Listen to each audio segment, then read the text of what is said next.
Welcome. Today, I'm actually not going to be showing you any of these expansions.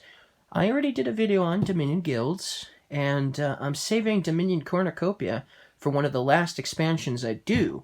But the reason why I have this box out right now is because I created my own 2 expansions to Dominion. After what happened with Nocturne, I wasn't extremely thrilled with it. And so even though I replaced a lot of the cards in Nocturne, I actually created a lot of cards before I even got Nocturne and created 2 expansions. Now, I've almost completely completed one of the expansions, which is the expansion I'm going over in this video.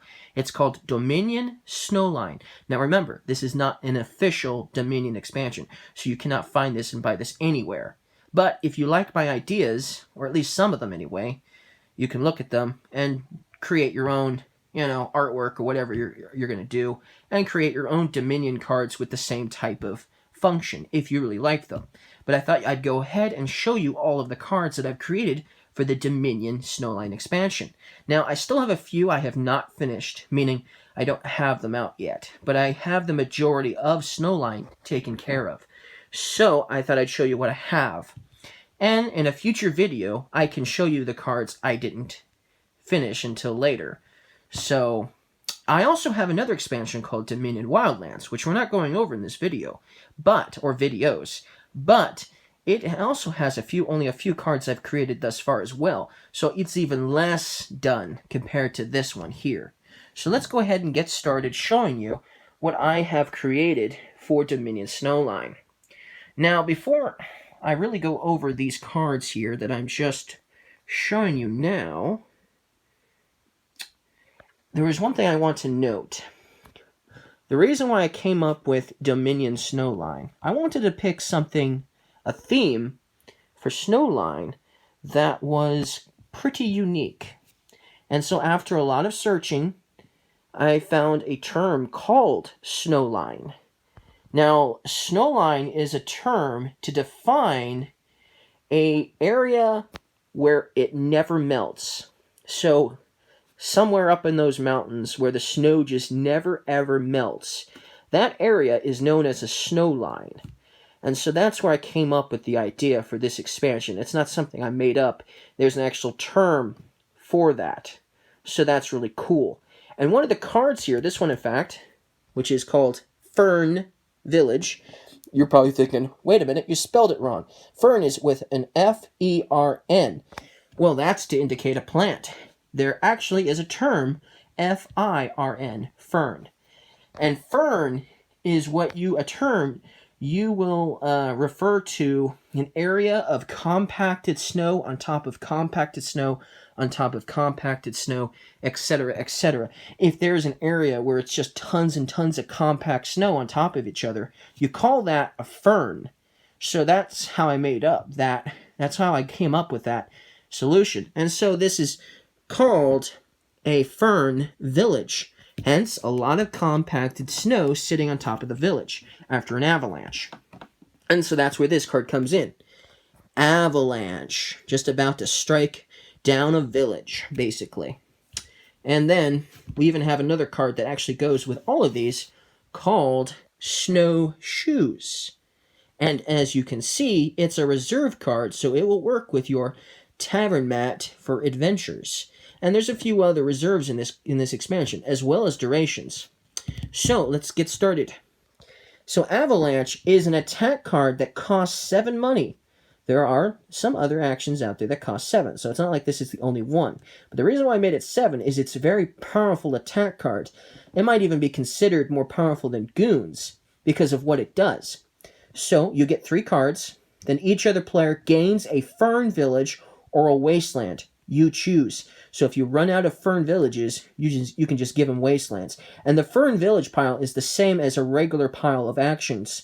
So there's only 10 Fern Villages. So it's possible you could run out of Fern Villages and then you can just give them Wastelands. But then, after you play this, you may trash this card. So if you want to, it's a one-time use if you want to. So at some point, you can just, use it to give out a Fern Village and then you can trash it.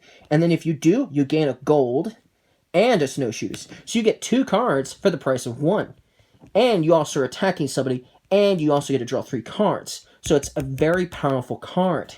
Now, another reason why this is such a powerful attack card is because of what Fern Village does. As you notice, it is a minus 2-point card. So it's worse than a Wasteland, which would only be -1, or Curse, if you're more familiar with that term.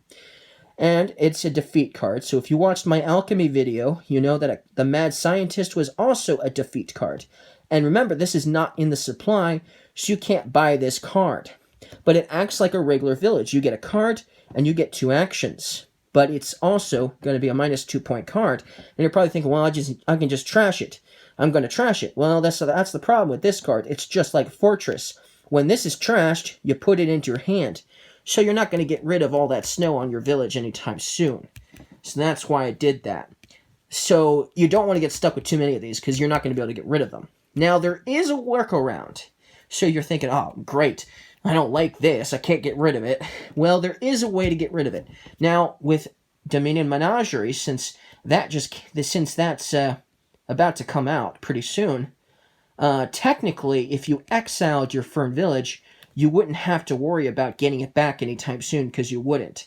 So that would be a workaround. You could just exile it. But before I created this, long before Menagerie was even thought of, at least by us anyway. And so I created a workaround, okay? And so remember what you did with the Gavalanche. You would gain a gold, and you would also gain a snowshoes. So if you want to get rid of the Fern Village, you're going to have to attack somebody with the Avalanche if you want to get the snowshoes, especially if you want to get rid of the Fern Village. Now, this is what the snowshoes does. It gives you 2 cards and it gives you 2 actions. So, hey, you're giving everybody else a village, but you're also going to get a couple of actions and a couple of cards. So that's better than the Fern Village in that respects. And then you put this on your tavern mat. Now, it will stay there until the start of your next turn. You may call this. If you do, then each player with any cards in hand passes 1 to the next such player to their left at once. This is not in the supply. So, this is exactly like that one card in Intrigue that lets you pass cards to the player to your left. So that is another way of getting rid of the Fern Village. You can play with that card from Intrigue that let you pass cards around. Or, like I said, you don't need it because you have Avalanche that gives you the snowshoes. And then this is easier than that Intrigue card because you just leave your snowshoes sitting in your tavern mat until that Fern Village comes along. And then at the start of your turn, you can call this and pass this to the player to your left. So that is a useful card, for sure. And so you'll definitely want to get the snowshoes, and maybe for other reasons as well. And then it's also a very powerful action on its own as a one-time use. But if you're going to hold off and wait around until you get this, you're not going to use this too much as an action. So that's why I gave you 2 cards and 2 actions, because I figured you probably wouldn't be using this very often. There's no guarantee that you'd be taking this off your tavern mat on the very next turn. It could be a while. So, that is pretty cool. And if you did it too soon before you got rid of these and passed them on to another player, well, that could be bad too. Then this would come by and this would still be sitting in your discard pile. So you'd want to save it for this, obviously. And of course, other players will try to do the same thing to you, so you still might not end up getting rid of these. But like I said, thanks to Menagerie, you can just exile this card, and it won't be an issue.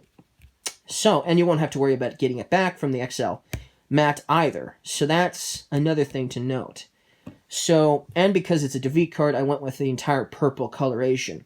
Now, if you saw my alchemy video, you'll notice that my victor card and my reaction were also exactly one color, and I remember somebody saying after I had created the cards that normally it's not entirely blue. The reactions, there's still a little bit of a grayish white. It's not dark blue like I did, but I didn't really realize that until after I created the cards and spent the money to create them. So, oh well. So, anyways, that's it for the first video of Dominion Snowline. Alright, and we'll get through more of them in the next video. Alright, see you guys in part 2.